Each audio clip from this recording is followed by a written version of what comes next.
What's up, everyone? Jake Peters here. You're listening to PS This Is Awesome, a PlayStation podcast. I'm joined this week by none other than Fred Oakman. Every single week, he joins me for the most part, so not a big surprise there. This is a PlayStation podcast. This is episode number 428. We're going to dive into all of our PlayStation thoughts, ramblings. There's some really weird shit that's happened this past week that we're going to, I'm sure, talk deeply about, amongst maybe some other things like new games coming out, what we've been playing, and just general ramblings about being an adult and how much it sucks and how storms keep blowing out computers and power outages and all kinds of fun shit. Before we jump into the show, you can subscribe to us on YouTube, or you can go to patreon.com/pssisawesome and you can join our Patreon. It's the one and only $1 club. It's $1. You get a free die-cut vinyl sticker. It's fucking sick looking. You can stick it on, I don't know, stick it on your favorite band's bass drum of their drummer. I'm sure he'll appreciate that if you put it on there. Yeah, just jump on the stage. Just jump on the stage and just slap it on the bass drum. And for sure, he'll keep it for the rest of the tour. So, and that would do us wonders. And also, we'll give you a shout out on the show. But really, the big thing is like, if you want to talk to us, just fucking comment or write us on Patreon, or you can email. Do we still have an email? pssisawesome@gmail.com, right? Yeah. Yep. So we can do that. It's always good to hear from you guys. It's fun to converse with everybody. We haven't had a lot of listener inquiries recently, so feel free to write in and let us know your thoughts on, I don't know, like, how about the fact that I look like a fucking grease monkey today because I have been incredibly busy and have not showered yet today, like a true gamer. So sorry about that, but you're going to have to deal with it on this episode of the show. On the other side of the state, it's not that other side of the state, but cross town, Fred is going to be sweating like a pig because he's living in fucking a sauna. So squalor. Just I'm just kidding. Just high class society on this podcast. Anyway, I don't know. That's it for the intro to the show. Fred, how are you doing? I know you're sweating. I'm not sweating so bad because we have central air here, and I'm in a open part of the house, so it stays relatively cool. But thankfully, I know it's not much consolation to you in the room that you're in, but it has cooled off a little bit today, so it's not so bad. But unfortunately, it's like raining and shit, so you can't really like open your windows without getting like water inside. So aside, how are you doing other than that? I'm all right. A couple quick things. The windows are open. It has cooled down a little bit up here on the second floor where I'm recording in this old house. But holy shit, man. Growing pains. That's all. That's all I have to say about that. You said it was 88 degrees in there yesterday? Yeah. That's fucking stupid. No wonder your computer doesn't work. Yeah. Yeah, we were going to record this earlier, and sorry about the episode or the lack of episode last week. Just, again, things just came up. Could not get an episode recorded. It happens.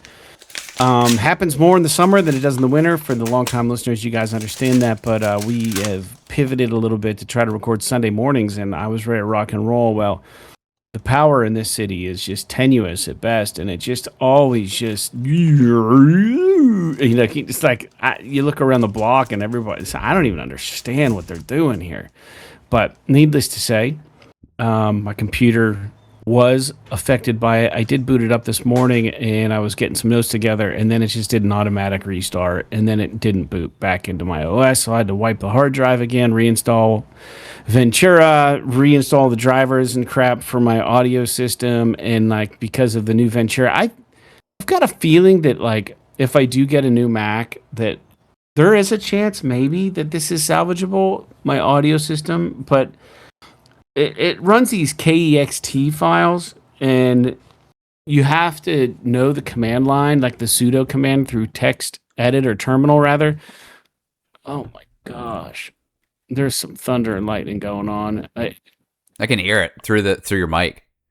That was like the loudest thunder I've ever heard in my life. It like shook the house I'm in. You're on the second story? Yeah. Yeah, you're probably you're closer to the sky. About 20 feet closer, so it's probably way louder for me than everybody else.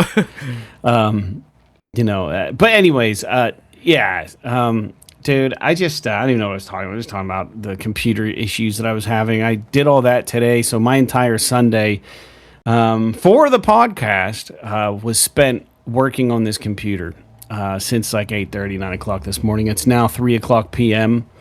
Got very minimal done today, except for just getting back to stasis. Just, back to where we started last night. Frustrating. But yet, I was thinking about sound and the way the sound travels recently. Because I went and saw fireworks last night. This is the 5th of July. The 4th was yesterday, I believe. And, man, it is crazy how long it takes that sound to travel. Mm. You know what I mean? Like, you see the explosion, and then it's like, and you're like, wow. Yeah. Like, it does take a minute. You know what I mean? So, it explains why people can't dodge bullets from snipers, because you don't even hear it. Yeah. Got no Well, chance. I mean, what's the speed of sound? Like, I don't know, 300 miles an hour or something? It's not that fast. So, you know, theoretically, I guess, they shoot off a firework. It's probably like a fucking mile or two away from you when it goes off. So, you can it takes a calculate second it, to just get time there. it. Yeah. So, Yeah, just... anywho, that's did you see they have fireworks in where you're at, or did you go somewhere special? Yeah, no, it's cool. They launch them over the Allegheny, and real pretty. And then there's that huge river gorge, Yeah. And it booms throughout that. Like, you'll hear like the direct sound comes from the fire to your ear, and then there's also like a reverberated, delayed canyon boom, and it's like, it's good. That's cool. Sounds like thunder. Yeah, it's really cool. So we live by a local reservoir that is a big recreational lake, and the 4th of July is a major weekend for camping and like fishing and boating and stuff like that. So now that in Pennsylvania, for the last few years, the explosive fireworks are legal to purchase here. They weren't forever, but in the last 3 to 5 years, they legalized it. Last night, dude, I'm not even kidding you, from the time the sun touched the horizon until about 11:30, it sounded like an active fucking war zone at my house. It just was nonstop, 360 degrees all the way around me, just, and I can't see any of them because they're all like, consumer level fireworks, and they're all below the trees or whatever, but you could just hear it everywhere. And then occasionally you hear a big boom, like someone launched a mortar or blew up a fucking half a stick of dynamite or some shit. Yeah. And then like we have a new puppy. She's only 4 months old. It didn't scare her, but like I took her outside just before it got dark, and all the like fireworks, the sound was going on, and she's just like sitting in the yard, just like looking around, like what the fuck is all this noise? And it was like really hard to keep her focused because of all the shit that was going on anyway. But yeah, 4th of July is crazy. Obviously, it's a big one this year, 250 for the US of A, which is pretty cool. I'm not gonna lie, I'm a little bit bummed that it wasn't more of like a thing. Like, I feel like it should have been bigger. You know what I mean? I know that they had like the shirts at Walmart and like all this other shit. And maybe in other places, I know they did like parades and things like that. But even like the shit that they did in Washington, D.C. and stuff, like it just wasn't like, I would have thought it would have been like a big deal. Because, I mean, even, 50 years from now, heaven forbid we're still alive 50 years from now, it'll be 300. It'll be 300, right? But 300 is like not as big of a deal as 250, if that makes any sense. Because it's like kind of an odd number, even though it is an even number.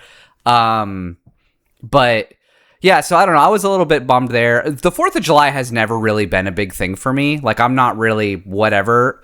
We had a family kind of picnic yesterday. I went to do that. Sarah was off shopping with her mom, so she was doing something, and I went to hang out with my family, and all the kids went swimming and all kinds of fun stuff.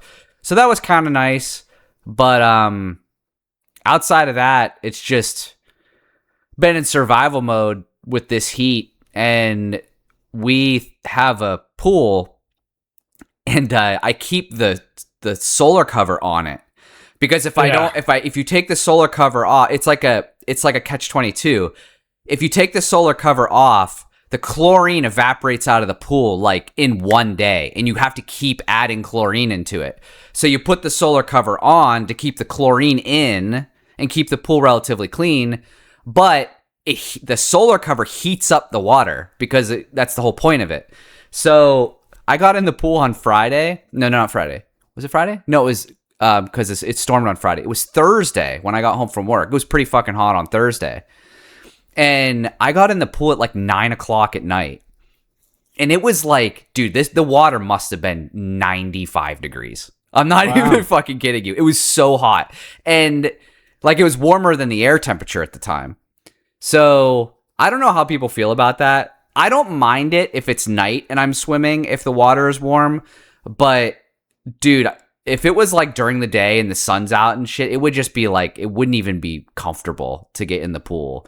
So that kind of was a little bit of a bummer, because I was like, oh, I'm gonna have a couple of beers, I'll float around in the pool or whatever. And then it was just like the water was so hot, I just like waited until it was dark out before I went out there, and tried to think if there's anything else to update the audience on. I don't think so. I got a new watch.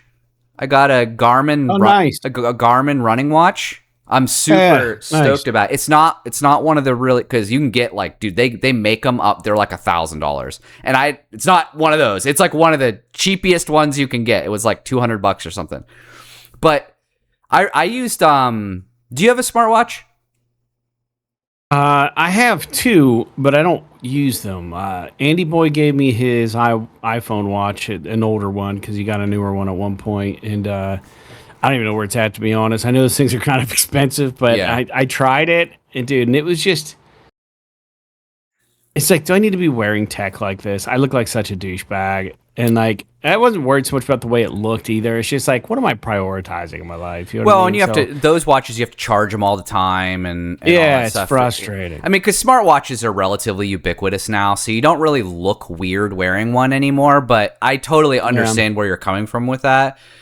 Well, it's like full color and stuff, and like every time like I'd get a like for like the One of My Land Instagram or Facebook, it was like on my wrist, and I'm looking at it, and I'm like, you got to turn all that shit off. Yeah, you got to turn all that shit off. Controlling all those features, I just don't want to have to deal with it. Right. So, I had a Fitbit that was like one of the more basic ones. It was like the cheapest Fitbit you can get that had GPS, right? So it had GPS, so for running, I could use it when I was running. But and I liked it because it had very few smart features. Like, it would tell me if I was getting a phone call or a text message, and that's it.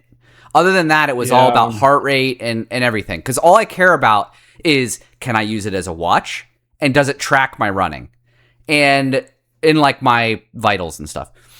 And so I was using that for a while, and then Google bought Fitbit, and now, like, maybe 3-4 months ago, they forced everyone to transition to the Google Health app, not the Fitbit app anymore.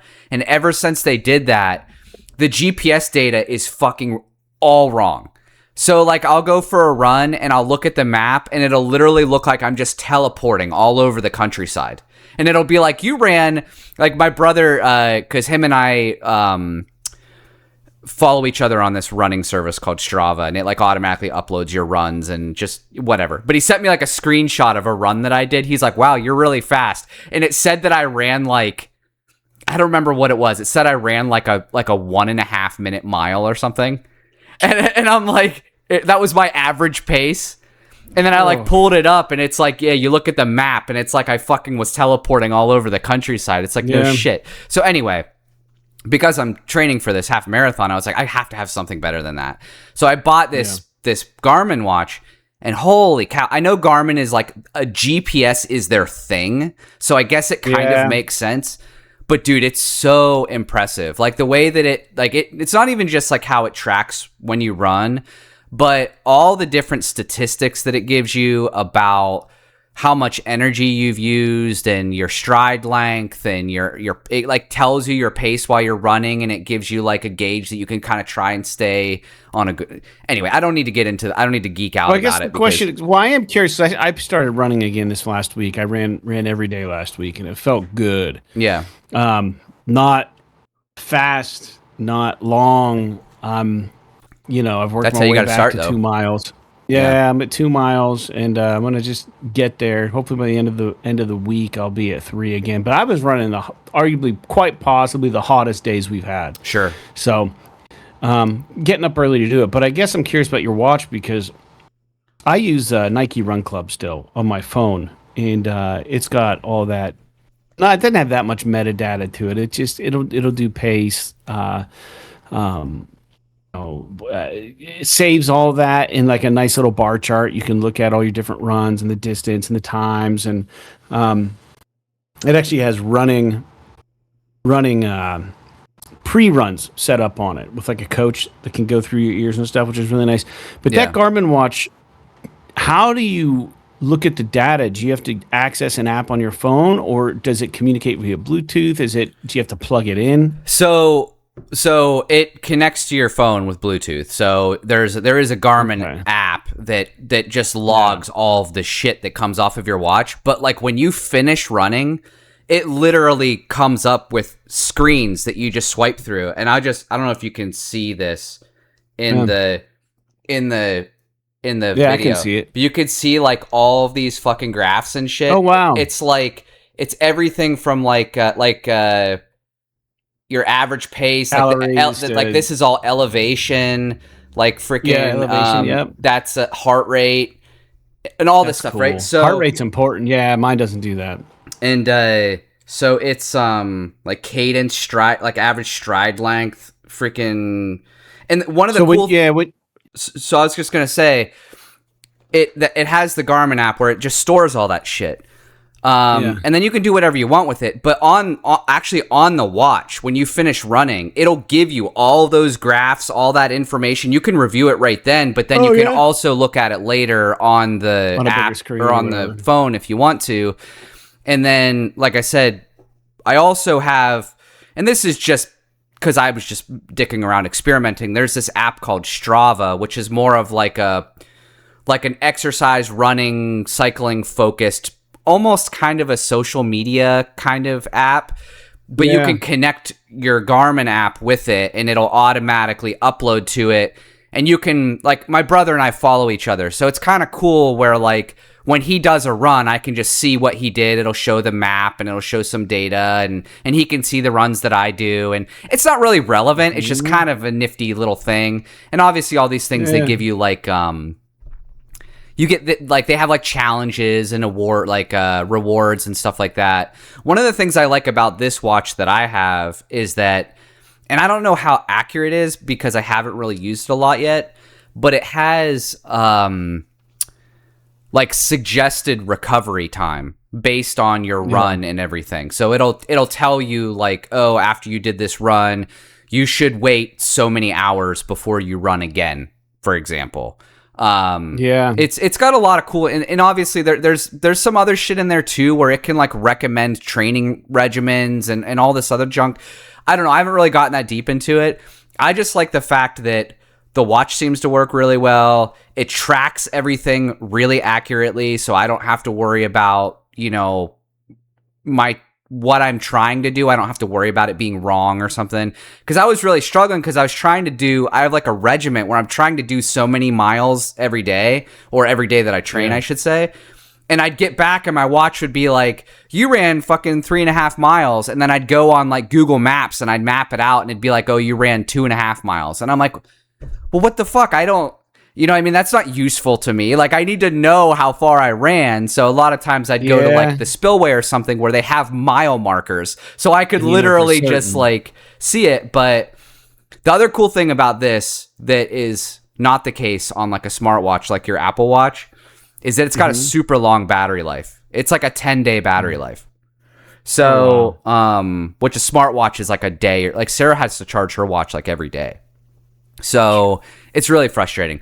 But anyway, if you want, I can send what I bought to you. It's and you can just kind of look at it. It's pretty neat. You don't have to have the phone on you when you run. The watch will record and save all that info. Yeah. And then the next time your phone syncs with your watch, it'll send all the data over. So it all gets stored on the watch. Internally. And then the next time you meet up with your phone, it'll sync over. I opted not for this because I didn't want to spend the extra $50, but there is a version of this watch that actually has internal memory where you can put music on it. So you can listen to music from your watch and you don't have to take your phone with you at all, which is awesome. Which is kind of cool, you know? But I opted not to do it. It was like I said, it was like $50 more, and I just, I didn't want to spend the extra money. But so do you listen to music when you run? So I typically listen to music. Sometimes I'll this last weekend, I listened to a podcast while I was running. I found that music seems to keep me moving a little bit better than listening to a podcast, because there's no like rhythm to it. But and sometimes I've listened to like an audiobook too. But the problem with audiobooks for me is like, because there's like a visual component to it where you're like imagining what's happening when you're listening to an audiobook. A lot of times I'll like slow down and speed up and stuff because like I'm like imagining what's going on in this book and not really focusing on what I'm doing. So I have found that music tends to be the best for me, but it gets a little bit more difficult when you're running longer and longer distances to stay focused. Like I need to really put some time into putting together like a proper playlist rather than just letting my phone just play whatever it wants on like some station. Because, when it does that, I get a lot of music I don't know anything about. And a lot of times it's cool because I discover new music, but then I'm like running and like I can't stop to like see, well, who the fuck was that? And then like, an hour later, I'm not going to remember to do it. So, but anyway, it's cool. So, but yeah, I ran some this week too. And dude, I got up and ran fucking early because, and even still, like I think I was running at like 6:30, 7 o'clock. And even still, it was so humid. The temperature was down, but it was so humid that it was like hard to breathe really while you're going. And, but yeah, anywho, I think that's enough running talk for now. I could probably talk about it. It's my new thing right now. So yeah, well, there's something really awesome about running. Like for anyone who doesn't do it, I get why you don't. It's hard.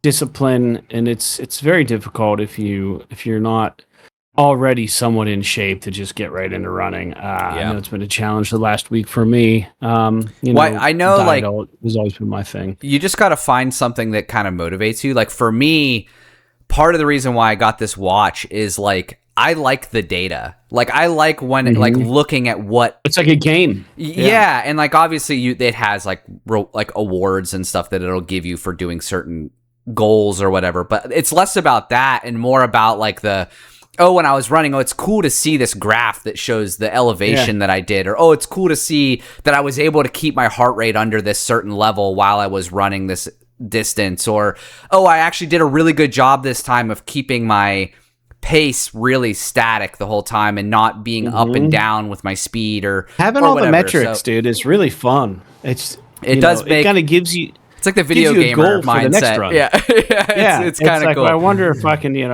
can get my pace down, by like 5 seconds or whatever. You know what I mean? Like, whatever. Just challenge yourself.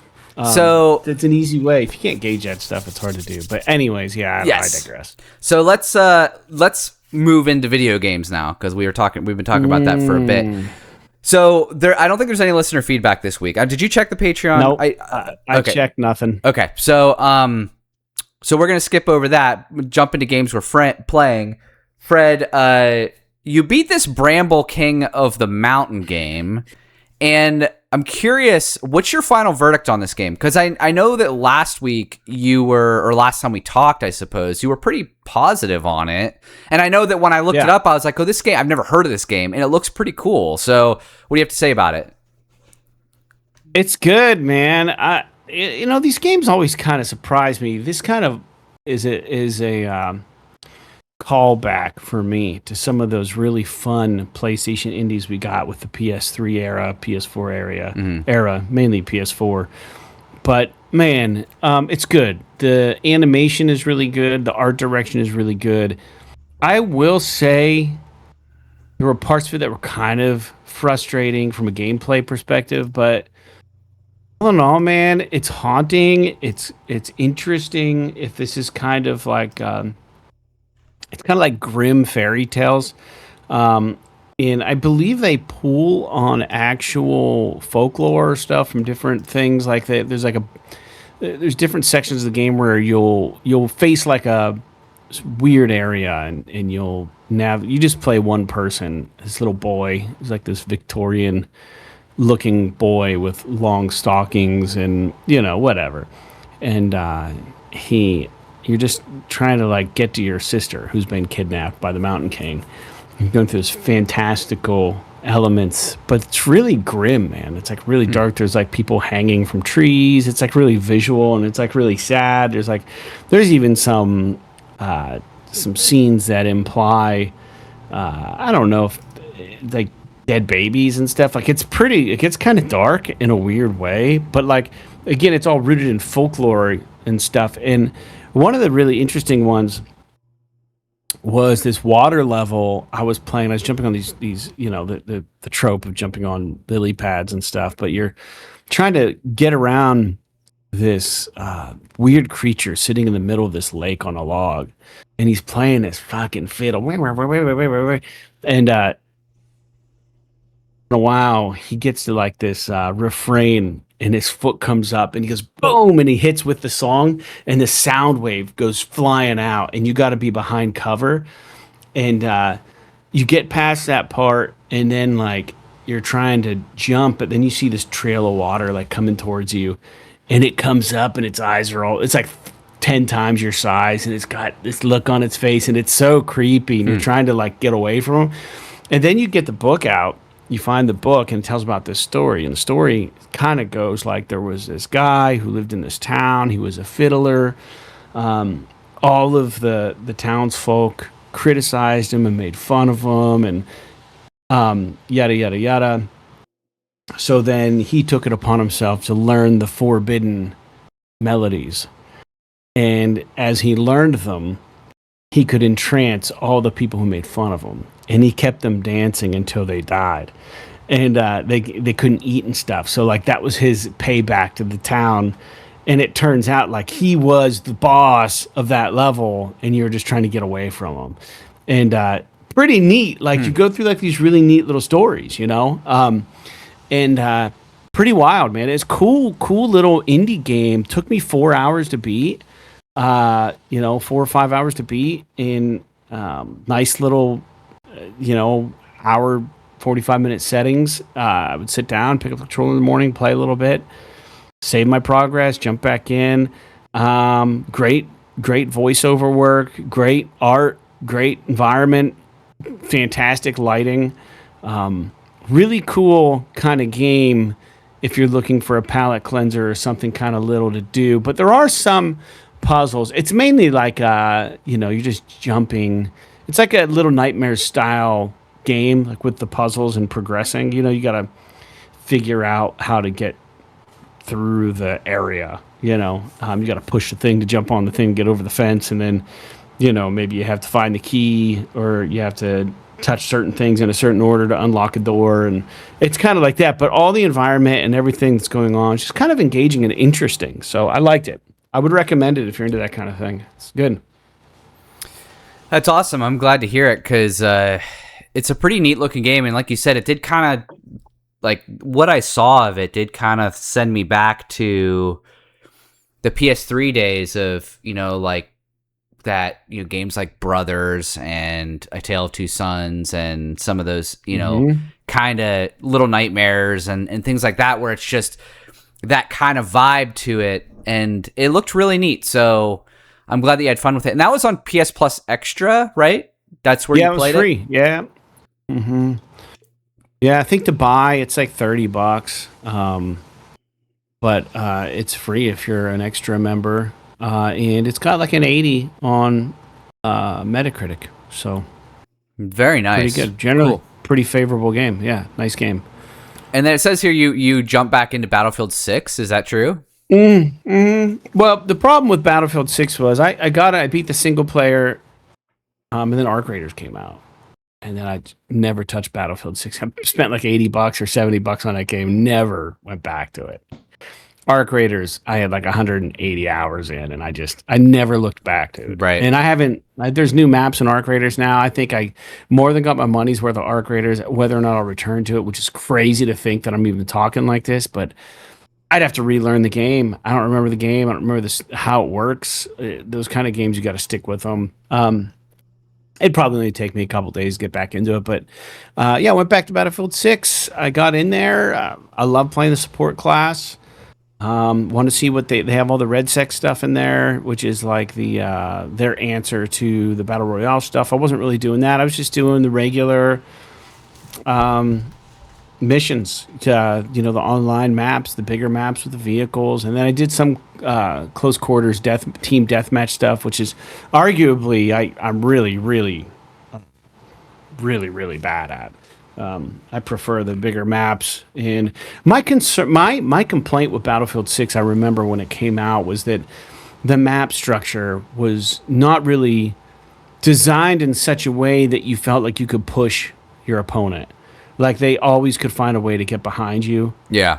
And it was like, that sucks, because that's kind of defeats the entire, you think about any military map, like any historical military battle, you have one force going pretty much straight on against another force.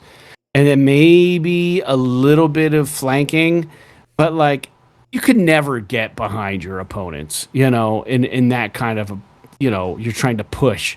Like you could never just get shot from behind all the time. And like in those maps you could.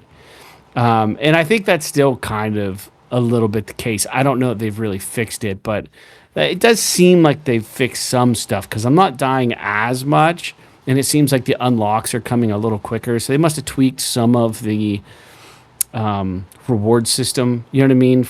I don't know. They must have done something to it, because I am enjoying coming back into it. How long I'll play it, I don't know. I think Wolverine's around the bend, and I still haven't played Ghost of Yotei, and I still haven't played. I don't even own it yet, and I haven't played that other game that with all the French people that made it, the Red Hats, Clair Obscur. Yeah, haven't played that game. So those are two on my list for sure. And I keep looking at the sales. I have played and beaten Darkest Dungeon 2. I never beat the first Darkest Dungeon. Both those games are on sale right now. If you have not played them and you're at all curious, man, they are fantastic. Those are some good games. But there's some other stuff on there that I think Alien Rogue Incursion is someone that had the time limit on it. I did not enjoy it. Well, I enjoyed it until I got ripped off at the end, but that's on sale. Kind of a XCOM style Aliens game. But yeah, no, man, I don't know. I'm not really. I don't really have a direction right now. So I figured just getting in there, doing some multiplayer stuff on Battlefield, since it's still installed, and because I paid $70 for it, why not? Quick match here and there. So I don't know what's next for me, but I feel good about the things I've done. I did 80-20, did 007, beat Bramble, and I'm playing a little Battlefield now. So Nice. So what I'm playing is, I beat 007, finished it up. I loved it. I love that game. It's so good. I will admit, and maybe this, I know you had mentioned maybe a while ago that it feels like it gets a little long in the tooth. And I think that I agree with you on one particular instance, and that is that I feel like there are parts of the game where it just like has you do, there'll be like a section where it has you do like the same thing over and over and over and over again. And like let me think of an example. Like, for example, it'll be like you'll have to, let's say, I don't know. Let me just make something up. Like, let's say you have to hack a widget, like have to hack like a camera or something. There'll be like a section in the game for like 20 minutes. It's like the whole focus of the level is you just going and hacking a camera, then hacking a camera, then hacking a camera. I know the part you're talking about. And it's like, I'm not talking about like a camera specifically, but like there are parts in the game where it like gives you like a tool that you can use, and then it makes you use it like over and over and over and over and over again for like the next 20 minutes. And it's like, you should have just given me this, and then like organically these things pop up, and maybe I have to know to use that to be able to get through the level. So that was a little bit kind of but that's a very small gripe in a game that I otherwise thought was great.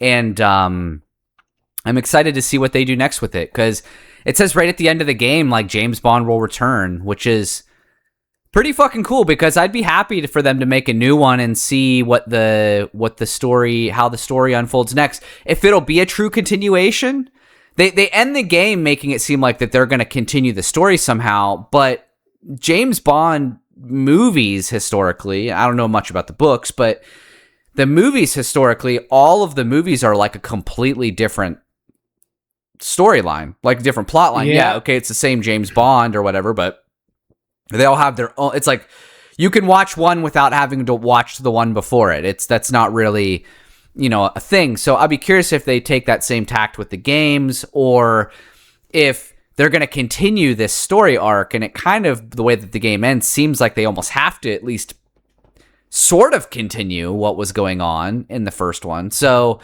but anyway, I really liked it. So after that was done, I was kind of looking for something to play. And a long time ago, maybe like I say a long time ago, it's like a couple months ago, whenever I was doing a bunch of episodes by myself or with LJ or whatever, when you were off for a little bit, I can't remember if I put the news point in the show or if I read it while I was preparing for the show and opted not to talk about it. But there was a news article about this company called Quali Labs that was being shut down after they right after they released this critically acclaimed game. And I had never heard of this studio or heard of this game. I was like, oh, it must be some PC thing. And so I looked up the game, and sure as shit, it was out on PlayStation, and it got really good reviews, and it looked fucking awesome. It was called Luna Abyss. And I saw it, and I pulled it up. I actually had a tab with the Steam page for the game open on my phone for like 2 months.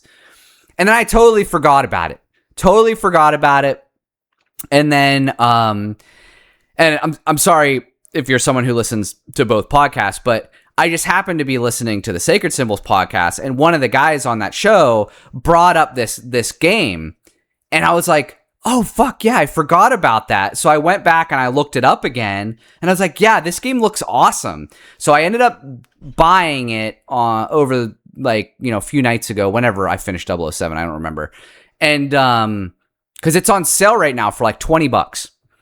And it's really fun. Basically what it is imagine like at bare minimum, imagine like a first-person Returnal that is not roguelike. So it's like a continuous story. So you don't have to worry about like, I died, I got to do the whole fucking thing all over again. It's none of that shit. But the combat is very Returnal in like the way that there's like bullet patterns that come out of the enemies. There's a lot of slow-moving projectiles of different colors. You have enemies that have shields. You have of different styles. You have like a double jump and a dodge ability, and you have to handle enemies in certain ways. And then there's, on top of that, there's a lot of like platforming like challenges that you have to do. So it's very cool. And one of the things I like about it is when I first started playing it, I was like, oh, this game has I've talked about it on the podcast before. When I'm playing a first-person shooter with a controller, I hate, with a capital H, the fact that so many games now have a huge dead zone on the sticks. I can't stand it. I can't control a game when it has a big dead zone because I'm constantly like flying all over the place. I can't figure it out. It's just me being old and set in my ways. This game has a big dead zone, and you cannot adjust it. And it's fine for just walking around and looking at things or whatever, but like fine motor control whenever you're trying to dodge all this shit, it's very difficult. However, the game is focused on learning the patterns and fighting the enemies, and so the left trigger, rather than aim down the sights, it actually snaps to and locks on an enemy. So basically, it's less about like doing free aiming on enemies and more about like selecting which enemy you want to shoot at, and then you lock onto them, and while you're shooting at them, you can kind of look at the projectiles and dodge them and stuff because you're locked onto the enemy. You don't have to worry about, aiming and dodging all these projectiles and doing all this shit simultaneously. So that's pretty cool. And then the other thing that I'll say is that the atmosphere of this game is really cool. It's like it's almost like it reminds me a little bit of like it's got like a Expedition 33 kind of vibe to it, but mixed with like a almost like a Silent Hill kind of vibe with like a, I don't know, it's very like it reminds me a lot of, what it reminds me a lot of is in some instances it reminds me a lot of Warhammer, where they've got like it's very like, kind of gross looking, but also like futuristic and industrial and scientific. And there's like all these like weird creatures that you talk to. And the reason why they are these really weird, obscure looking creatures is because they're actually like a construct that somebody else's consciousness is inhabiting them. So there are people inhabiting these constructs, but the creatures themselves are really weird looking. And so it's very bizarre. It's like, it's very obviously like a AA game, but it's super fun. So I've been enjoying that quite a bit, and it's kind of sad that studio shut down, but to be honest with you, I'm not surprised, because until I saw that article about the studio shutting down, I had never one time heard of this game. Never saw like a trailer for it, never heard anything about it. And so it's kind of a bummer. The game just got kind of lost in the sauce, and there's a lot like the game you just played, that Bramble game. Never fucking heard of it. So I kind of feel bad for a lot of these studios out there with these games like this that are pretty cool and unique and kind of interesting, and then people don't play them, and the studios get shuttered because there's no space for them, or they don't have a big marketing budget, or whatever.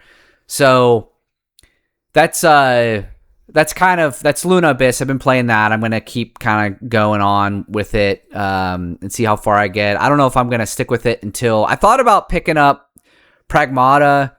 I want to play. I think at the end of the month, Halo Campaign Evolved comes out. I think I'm gonna pick that up. So it's kind of him hawing about if I just want to play odds and ends until that comes out, or if I want to actually jump into Pragmata or whatever. I'm not really sure, so I'm just going to stick with what I'm doing right now and see how long it takes me to beat this game. I also downloaded, because it was on PlayStation Plus Extra, I downloaded Life is Strange Double Exposure, which it's not the newest game that connects to the first game. It's like the middle one that was released a couple years ago, where it's just about Max Caulfield when she's in college or whatever.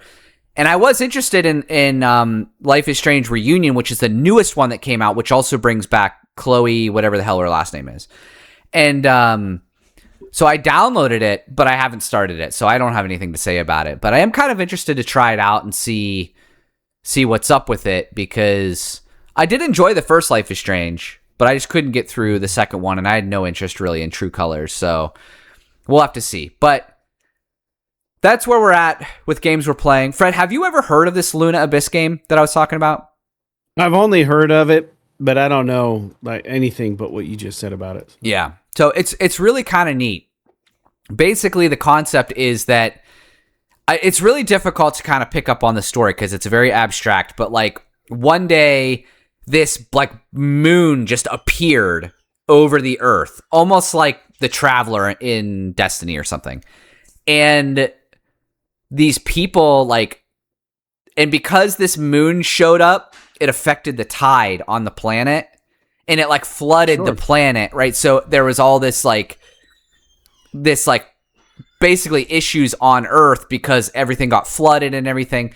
So people started traveling to the red moon to try to figure out what the fuck's going on, and then people started worshiping it, and then there were like these factions and blah blah blah blah blah. It's pretty weird, but it's also like a prison colony. I don't know. It's really weird because like your main character, you're like a prisoner who got sent to the moon, and they have to work off their sentence, basically traveling down into what they call the abyss on this moon, which is like you can just go deeper and deeper and deeper, trying to like essentially commit recover bounties and stuff to commute your sentence. But you're learning all this weird shit as it happens because like I said, it's not a roguelike. It's a linear story, but it is very interesting. So I recommend people check it out. Don't expect like this major AAA kind of experience, but it looks pretty good for what it is. It's like a AA game and it's a first person game, and I'm enjoying it. So, but anyway, those are the games we're playing. Let's jump into the news. Yeah. We want to talk about essentially one thing this week, pretty much. There's a couple of other things, right? But little things. Generally, the news, the bombshell that happened this week is that Sony came out and said, starting January of 2028, there will no longer be physical games of any new titles on PlayStation. So what that means is that any game, not just Sony first-party games, any game that comes out after starting January of 2028 will not have a physical version. It will all be digital, meaning you buy it on the store, or digital, meaning you buy it in retailers on like a card. And I think that's something that a lot of people kind of lost in the argument, is that Sony outlawed years ago. They outlawed this ability for you to buy codes for games in retailers. They completely stopped that, I think in like 2019 or something. And now they kind of just under their breath in this blog post, in addition to saying that there's no more physical games, they're also saying that we're going to start allowing key codes to be sold at retailers again. So that might be like kind of like the bone being thrown to the retailers because there's going to be no more physical. Now, the other thing that I will say, and this is just to kind of finish setting things up, and then I'll throw it to you, Fred, to see what you think, is that any game that was released prior to January of 2028, they will be allowed to make new discs of that game. You can reprint games that are already approved and have already been released. You just cannot do any new games that would have to go through certification. Those games cannot be put on to a disc. Originally, when I read this, I thought it was maybe just for PS5, PS4, whatever, but it's going to be all games, which has some implications as to the way that the PS6 is going to work. Likely, it's just going to be all digital. There's going to be no disc option for it, but we'll have to see. Fred, how you feeling about the all digital future?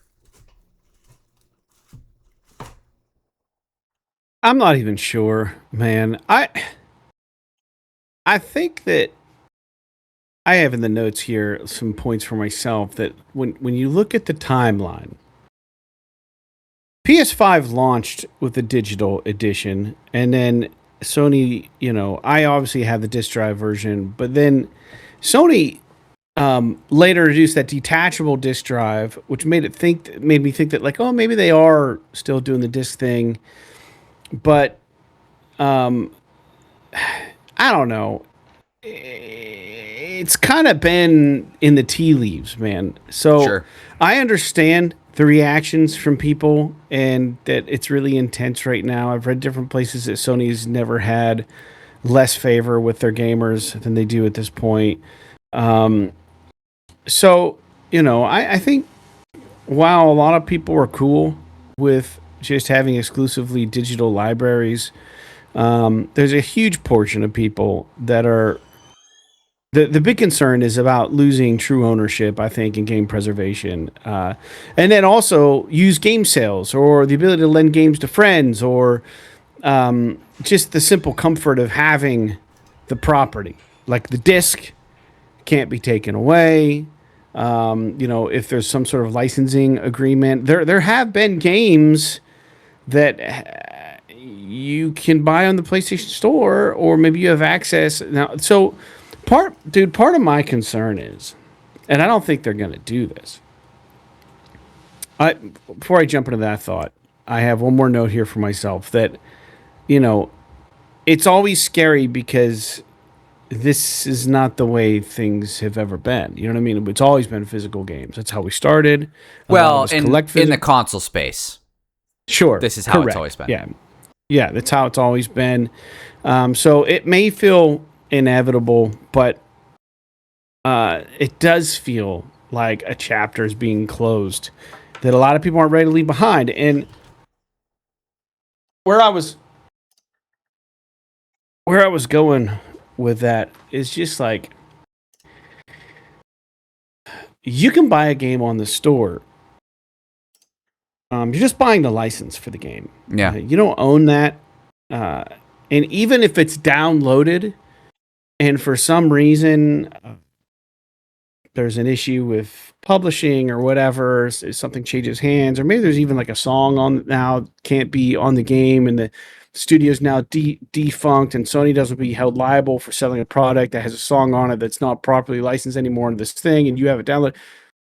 All these games are probably, the next step is that you're going to have an internet connection at all times. After this, it's like you're not going to probably be able to game without being connected to the internet. They're already forcing us to buy Plus for the most part, one version of it. And while we're members of Plus, there are games in my library like Stray that I wanted to go back and revisit that has since been pulled.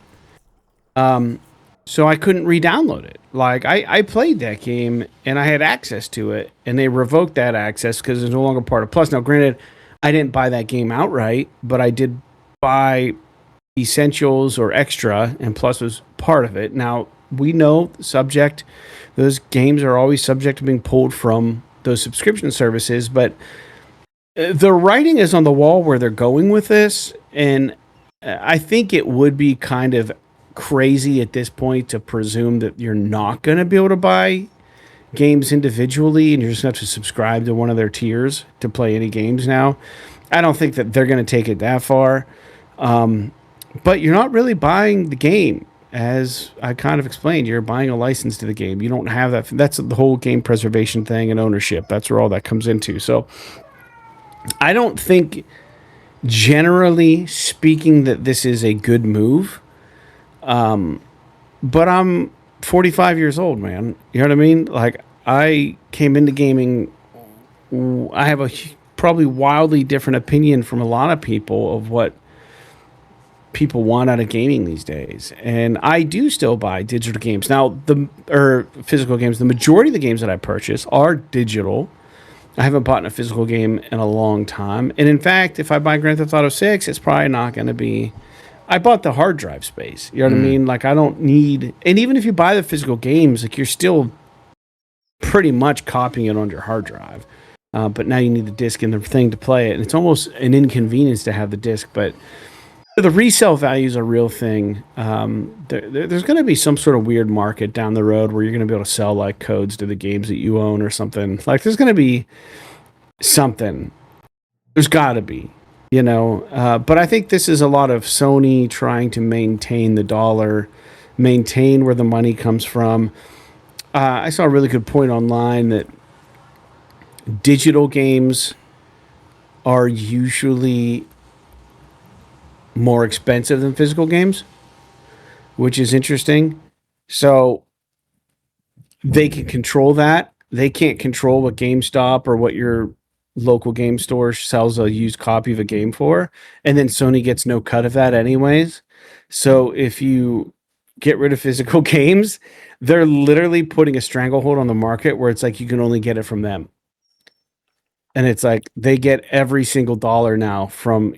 Yeah. And then the question is, can you buy a used digital game? And does it cost less? How does that work? Like you can't. No, I mean every game now is going to be new, right? Or at the market price. So I don't know, dude. It's a weird bold move, and they just did so well at that state of play, and they lost a lot of goodwill from their I don't know, their fans or their consumers, and they went like radio silent too after they posted that. Like they didn't squeak for like a week or something. Like there's been no word. So It's not surprising. I mean, it's weird. It's weird. I don't like it at all. But I mean, at the same point, does it really affect me directly? I would say indirectly it does. But how I'm going to carry on for my day to day in the gaming atmosphere, probably not really going to affect me much at all. I don't buy used games. I look at the PSN for deals. Most of my purchases are digital. I haven't really lost any licenses to any games that I know of. Stray was an example, but that's part of being a subscriber to the subscription program. You know that they yank games from that every once in a while. It just happened to be one I wanted to go back to, but it's what it is, man. That's just adapt. I don't know. yeah, it launched on Extra, and Extra is the service that they add and remove games from. If it was one of the essential releases and you added it to your library, you would have it for indefinitely. But right, because it was part of the Extra thing. But yeah, I totally get it. I mean, I'm sort of in the same boat as you, and I think we were texting a little bit with this with LJ about this. And I think my comment was somewhere along the lines of like, it might be a little bit of a hot take, but I think that ultimately this isn't going to matter at all. And the thing is that that's not me saying that it's a good thing or a bad thing. I'm just saying that the way that the market absorbs this is going to be interesting to watch, but my guess is that it's probably not going to matter because most people buy their games digitally anyway. Now, I know there is some skewing to that data depending on whether it's a AAA release versus a indie release that's only available on digital. But since I've owned a PS5, 100% of my purchases have been digital. I don't own a single physical version of a PS5 game. And so this is irrelevant to me. However, I would argue that you should still give people the option. Like, why not give them the option? There's still a good chunk of your fan base that enjoys having a disc or whatever. And you don't even have to, I don't know, charge people more. Charge people more for physical games. Give them an optional disc drive that they have to pay more money for. And then, yeah, I mean, then they're happy-ish, right? It's a compromise, right? They still got their physical games. But I don't know. It's very interesting. But at the same time, you look at something like Steam and PC. PC has been digital only since literally, I don't know, less than 5 years after Steam came out. So once Steam took off by 2010, there were really nobody was buying physical PC games to speak of. And now I don't even know if you can. I mean, I'm sure you still technically can, but it's probably like freaking, Wheel of Fortune or something like that you can buy on PC physical for like your grandpa or some shit. I have no idea. And Steam is okay. Now, I I know that people are going to argue, well, like on PC, you can have different storefronts or whatever. It's not just one storefront like it is on PlayStation and blah, blah, blah. But the thing is that there's really only one storefront. You can say all you want about Epic Games Store and Uplay and fucking Origin and all this other shit. Nobody uses any of those platforms. Everybody only uses Steam. So, I don't know. I will say that I guess to kind of summarize my thoughts about it is that ultimately I think that it's not going to matter. Am I bummed out about it? I'm kind of like apathetic to the whole thing, but at the same time, I feel bad for people who do collect physical. I think that we're losing something in the console space by eliminating the physical component, because it is kind of cool. Like, I don't want this in my house, but it is kind of cool to see like a bookshelf that has all the fucking games on it. And it's like someone who collects, because some people, that's like their thing, right? Like, for example, one of the ways that I can keep myself reading books, because I'm not going to sit here and say I'm an avid reader, but I try to read a little bit every single night when I go to bed, rather than play on my phone or something. And one of the things that keeps me kind of motivated is that I'll buy a physical paperback book. And when I'm done with it, I have that book almost as like a token of my achievement that I have like on my bookshelf. Right, exactly. It's like a little collectible, right? And I know that sounds stupid because it's like, oh, you're just reading a fucking book. It's not like it's that hard or whatever. But to me, it's like, it's part of the motivation. It's like, I bought the book, I have the book, I read the book, I put it on the shelf. It's like a very few of the books that I purchase, I don't read. So it's like, if it's on the shelf, it's kind of like a token of my accomplishment. And I could get somebody having, maybe not as a token of their accomplishment, but it's like a memento on their shelf of an experience that they had with that game, even if it's not about collecting, right? Because I don't know why anyone collects fucking physical games now. It's just a piece of plastic with a fucking other circular piece of plastic inside of it. There's no novelty to physical games anymore. There's no manuals. There's no maps like we always talk about with the Witcher 3 physical release, how it had all this awesome shit in it. Like, that stuff is long gone. But there could be a market for that again. Kind of like vinyl's coming back with music. Vinyl is more popular than ever. And since it was the standard. And so imagine if like 5 years from now, like I could see there being a scenario where physical games like go down, down, down, down, down, down, down. And then all of a sudden in 5-10 years, there starts being a trend where they come back. And it's all these like, oh, here's a physical version of, I don't know, freaking Uncharted 3. And it has like a special booklet and all this other shit. And I get that there are companies like Limited Run Games and stuff doing this. They're doing a fucking horrible job at it. You order a release from Limited Run Games and you're lucky if you get it in a year and a half. But it's something that they're kind of like, PlayStation is just kind of saying, fuck you, that's not happening anymore. You're not printing games for us anymore. But the other side of the coin too is that a lot of games now, like you mentioned, Grand Theft Auto, the physical release of GTA 6 does not have a disc in it. It's a fucking code to download the game digitally. So what's the point? A lot of games now, the disc still has the game on it, but most of them have like a big day one patch or whatever, where you have to kind of be online with it anyway. And so, and more games, the bigger they get, are requiring a download as part of using the physical version.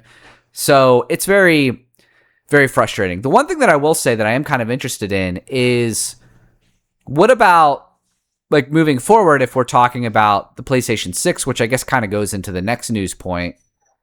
How are we going to handle backwards compatibility with physical versions of PS4 and PS5 games? If you don't like, there's got to be a disc option, right? Disc drive option on the PS6. Maybe you can plug in like a fucking USB DVD drive or Blu-ray drive, and it'll just let you play. Or, because to be fair, like every game since the PS4, it installs the full game on your console, and it just uses the disc as like the license key to prove that you own it. So you could use just like an off-the-shelf Amazon USB Blu-ray drive, plug it into your fucking PlayStation, and it just installs the game on it, and then it just reads to make sure that you have the license, the disc is in the drive, and then it plays. Like, they could do that with... they could even probably do it with the PS5, but they for sure could do that with the PS6, where it's like, hey, we're not going to R&D this bespoke drive for this. But you can go on Amazon and buy one of these supported drives and play your games. But I don't know. Do you have anything? I've been kind of talking for a little bit. Do you have any comments on anything that I've said? I mean, because it kind of lines up with what you're saying with maybe a little bit extra sauce. Yeah, you're pretty much just touching all the same things that I'm thinking, but in a different way, in a more probably easier to digest way than what I put it, like a more logical way, your thought pattern. But I don't know, man. I think the bottom line is, I think the common denominator is I'm not sure that this is really going to affect you or I to any kind of degree outside of maybe the shift in cost for some of these things. I don't know how that's going to impact the market. You know, does this decision screw Sony so bad that people boycott the PS6? I don't know. Does this screw Sony so bad that people throw them under the bus, or do studios now somehow get cut out of some of the profits? You know, because I know some of these studios might even be able to sell these games directly from their website. I don't. The physical copies. I don't know, man. And the thing that I think is probably one of the areas that I think it could actually affect the studios is that I know that like a lot of the collector editions of these games don't have the disc. But that's kind of a turnoff for a lot of people who want the collector edition. It's like, I'm going to pay all this money, give me the disc at least. If I'm going to get the widget, the toy, the map, the soundtrack. Like, collector's editions might suffer from this in a weird way. So studios may now have less incentive, or maybe more, to do a collector edition of their game. And just include the code in the thing. But like, I don't know, man. You could speculate on it for the next year until 2 years till it happens. I don't know the ramifications directly. I'm not that dialed in like some people are, would claim to be. And the truth is that nobody knows really how this is going to affect things. We can only guess. So, I don't understand the reasoning. I know that it costs money to distribute these physical copies and to keep them on stores. They're not even saying that they're not going to sell these games in stores. There'll probably still be a PlayStation 5 or 6 case with a code in it or something. You know what I mean? What would be cool if this had nothing to do with cost and more so with just this actually could have way more to do with the time it takes to get the physical disc back and packaged. Like, you know, pressing plants and stuff. They're like, well, we can just have it as soon as the game's ready, we can just release it. But they have more control now over the release date. I would imagine it's something else that they could probably control a little better if they don't have to wait on an actual physical disc. But I don't know, man. It would be cool if they still had these things on shelves, and maybe instead of a disc, we got instruction booklets again, or something cool like pamphlets or leaflets with game artwork, or that just becomes the new norm by buying physical. You know, you don't get a disc, but maybe the new expectation or new standard is that you get some sort of trinket about the game or some sort of other collectible thing, which I think people might actually like something like that. Maybe you get a code, a special code that you download that says you went in the store and got it, and you get some sort of avatar or something. I don't know, man. But I think it would be cool to have something physical for the collectors out there. You know, if you're not going to get a disc, maybe we get something else. I don't know. Yeah. So that's the bombshell for the week. Obviously, a lot of people are upset about it, and rightly so. Especially off the back of like the fact that everything is more expensive now. The fucking PlayStation 6 is the first console, or PlayStation 5 is the first console in history that has increased in price the older it's gotten. Yeah.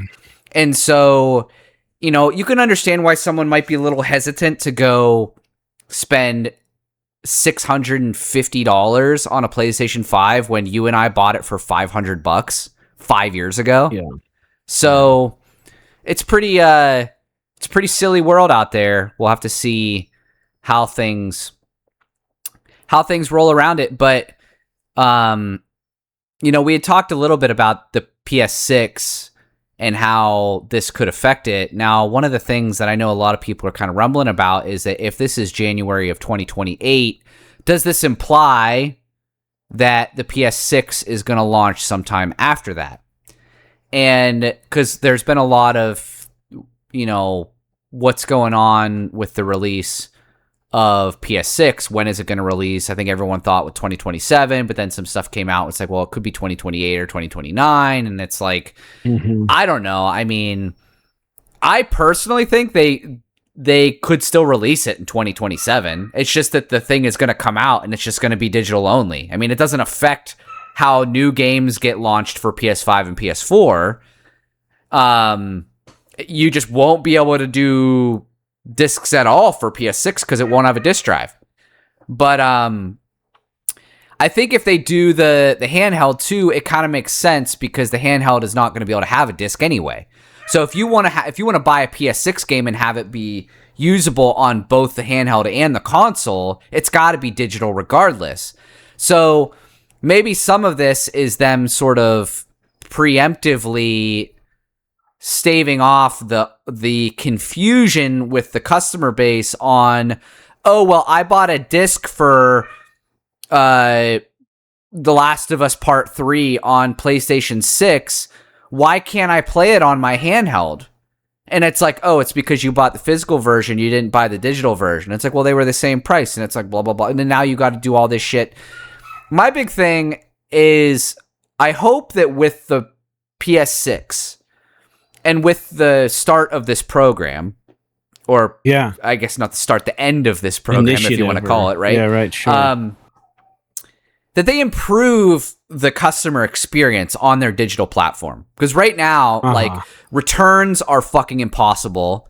And there's no way for you to share games or gift games or anything like that to any of your friends or whatever.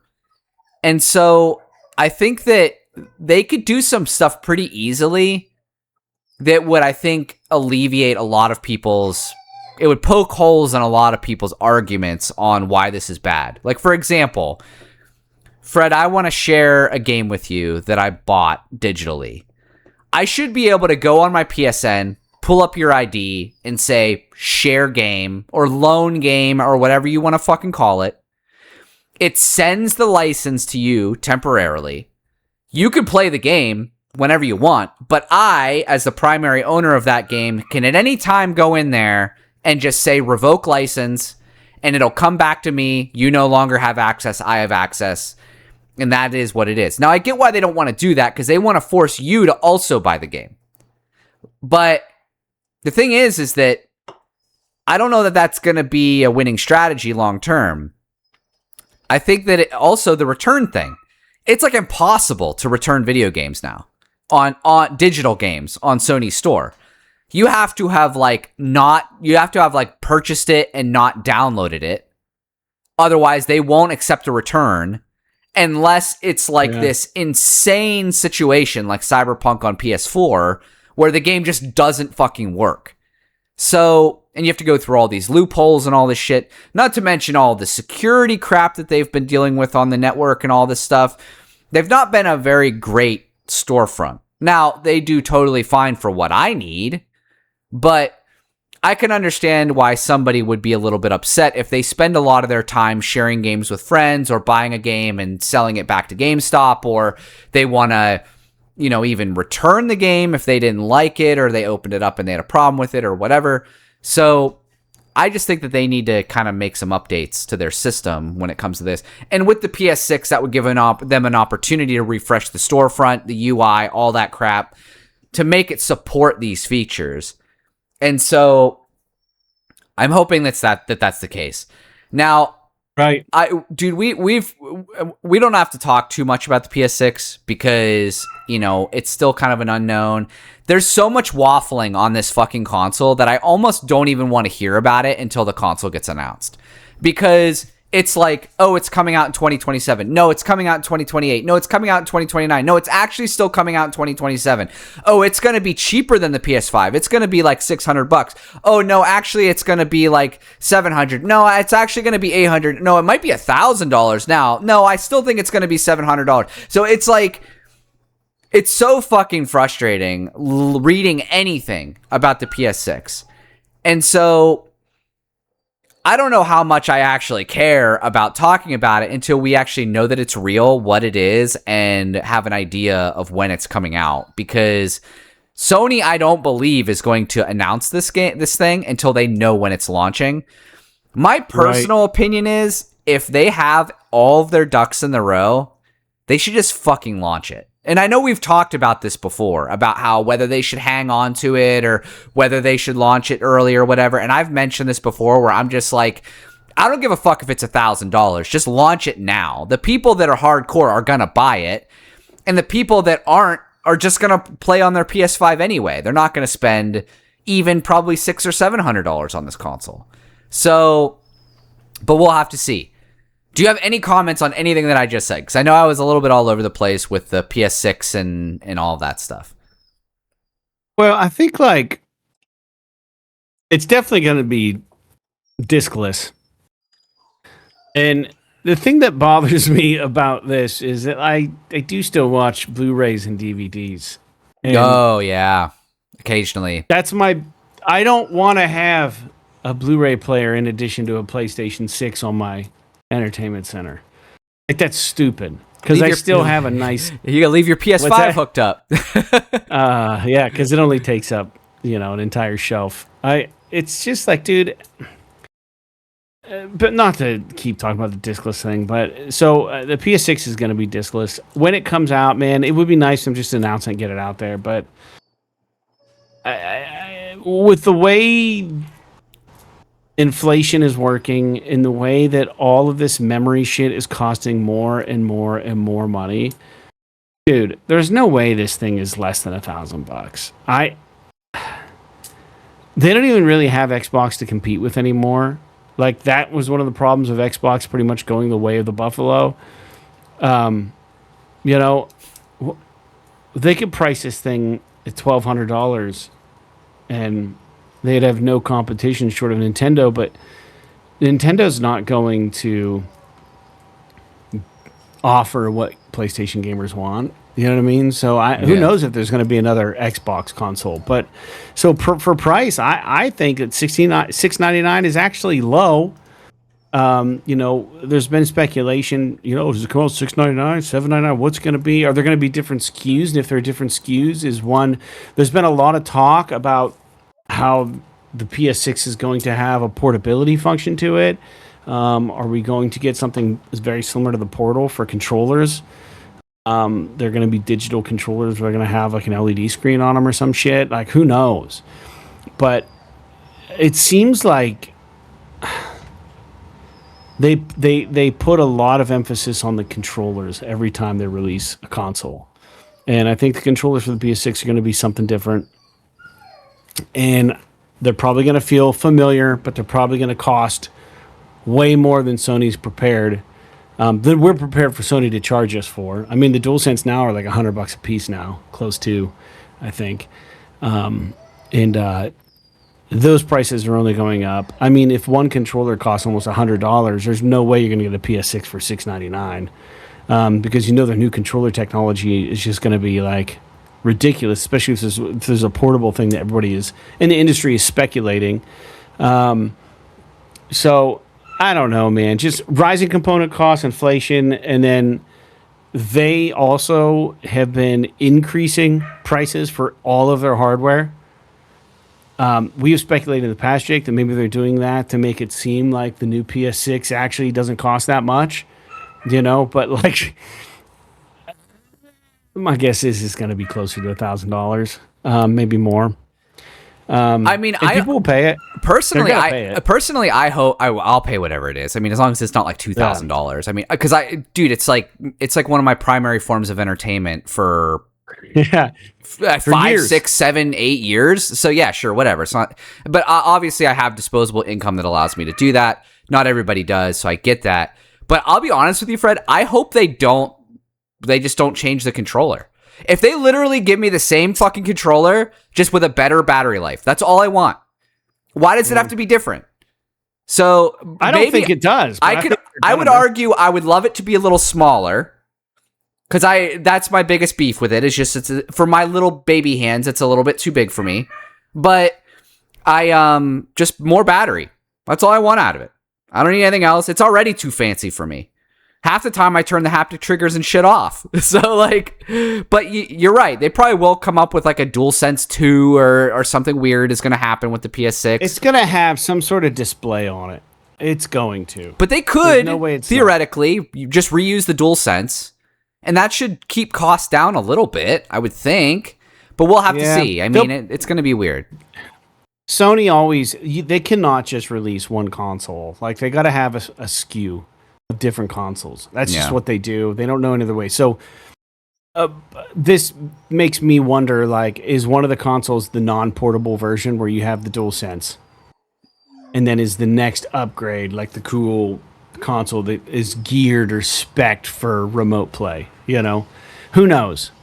Yeah, I'm guessing it's just going to be like a console and then a handheld that also plays the same games, just nerfed a little bit. That would be my guess, but I guess who fucking knows, man? We won't know for sure until they actually release it. So 2029, dude. They're going to push it out. Yeah. So, all right. That's basically the big news for the week. We've got a couple of other little things to talk about real quick, and then we'll move on to the games we're playing and then get the fuck out of here. PlayStation Plus Essential Games announced for July. Call of Duty Modern Warfare 3. This is the new Modern Warfare 3, not the old Modern Warfare 3, not to be confused. If you're wondering, they called the same game the same name, even though it's a different game. So there is Call of Duty Modern Warfare 3 from 2023 is coming out. For the King 2, which is like a tactical kind of RPG. I've never heard of this game. It's coming out as well. And then there's a JRPG called JRPG-like style kind of game. I don't know if it's actually made in Japan, called Crosscode, which I always thought looked kind of cool, but I never picked up. So it's kind of cool that we're getting it on PS Plus Essential, so I'll probably add all these games to my library. It is cool when we occasionally get a Call of Duty game, because like sometimes it's fun to just play the campaign of one, even though I'm never going to play the multiplayer. And I don't know, but if I remember correctly, the campaign for this one is pretty fucking bad. I think it's like literally they've announced people are saying that it's almost like the tutorial for the Battle Royale mode or something. It's like it's very kind of meh, which is a bummer because I do like playing a Call of Duty campaign from time to time. Fred, do you have any interest in any of those games? Yeah, Warfare 3 looks good. I think Crosscode actually comes out this week, so you might be thinking of a different game. I think it came out this week, comes out on the 7th. Yeah, and I think it's releasing to Essentials. Now, I could be wrong on the release date. Maybe it released earlier on PC or something. Maybe it's just recently because it's on the new games this week list. So I could be wrong. It's been out, but yeah, it came out in 2018. Maybe it's just now coming out on PS5 or something. That might be what it is. Yeah. Anyways, which is interesting. So anyway, I think they all look fine. I think maybe now that I'm in Battlefield 6, I might want to hop over to Modern Warfare 3, but just try it out. But outside of that, man, two of the news points: 40K, the Space Marine remaster. Jake, you and I gushed about it years and years ago on our podcast, the original, and the remaster made its way to Xbox, but after about being there for a year, it's now coming to PS5 soon. I don't think it's something I'll pick up, but it's $40. It looks like. Oh, geez, it's well, of course on Steam it's $9 or $10. Yeah. but it's on sale right now. So I don't know. I know it has mixed reviews because I think people are just saying, "Oh, it's just a fucking port or whatever." But like, does it need to be anything different? No, I don't know. You know what I mean? doesn't. Like, I kind of want to play it again, just to play, because it's been so long since I've played this game. So we'll see when it comes out how it's received and what it costs or whatever. But if I've got a dead spot in my schedule, I could definitely pick this up and play it. I wouldn't mind going back to the well on Space Marine just to relive old times. Now, will it hold up? I don't know, but I can't imagine it's. I mean, if I like Space Marine 2 just played like, if I remember, it almost played like the first one. So it's probably just about as good as I remember it, but we'll have to see. What's this last news point here? I don't know anything about this.